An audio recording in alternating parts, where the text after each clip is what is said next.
Otherwise রিজিক পাবেন না। এমনও হতে পারে আপনি বহু কিছুর মালিক, কিন্তু এগুলো আপনার জন্য রিজিক না, এগুলো অন্য কারোর জন্য করে যাচ্ছেন আপনি সারাদিন রাত পরিশ্রম করে, কিন্তু আপনি নিজে ভোগ করতে পারবেন অন্য কারোর জন্য। এটা এরকম হয় কিনা, আছে কিনা? এরকম এরকম বহু আছে, অসংখ্য আছে। রিজিক দেওয়ার মালিক হচ্ছেন আল্লাহ।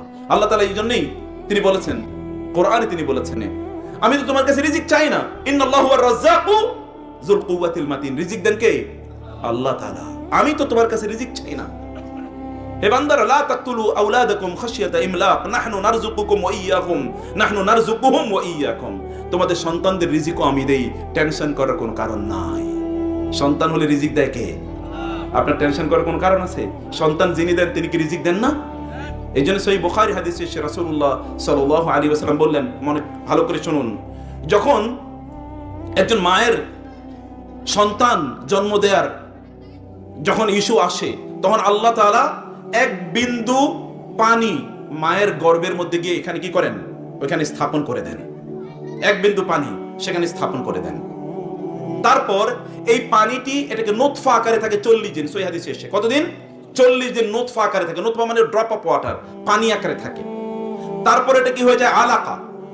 আলাকা হয়ে যায়, এটি আরো 40 দিন পর্যন্ত। আলাকা মানে হচ্ছে রক্তপিণ্ড। ওই যে পানি ওইখানে গিয়ে জমা হয়েছে না মায়ের গর্ভে, এই পানিটা 40 দিনের প্রথম 40 দিন পানি আকারে থাকে, এরপরে 40 দিন এটা কি আকারে থাকে?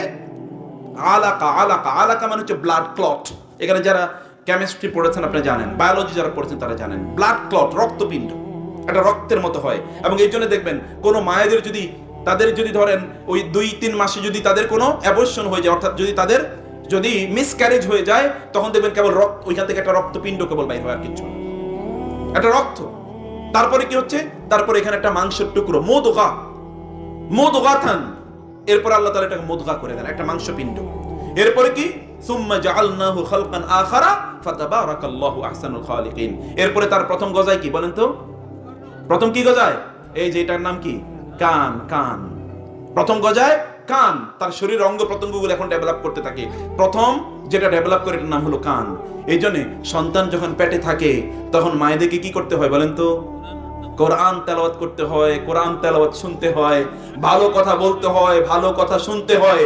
এগুলো করলে ওই যে সন্তান যে পেটের মধ্যে আছে ওর কানে সর্বপ্রথম কোরআনের আওয়াজ যায় এবং এই সন্তানগুলো তখন আল্লাহওয়ালা হয়ে যায়।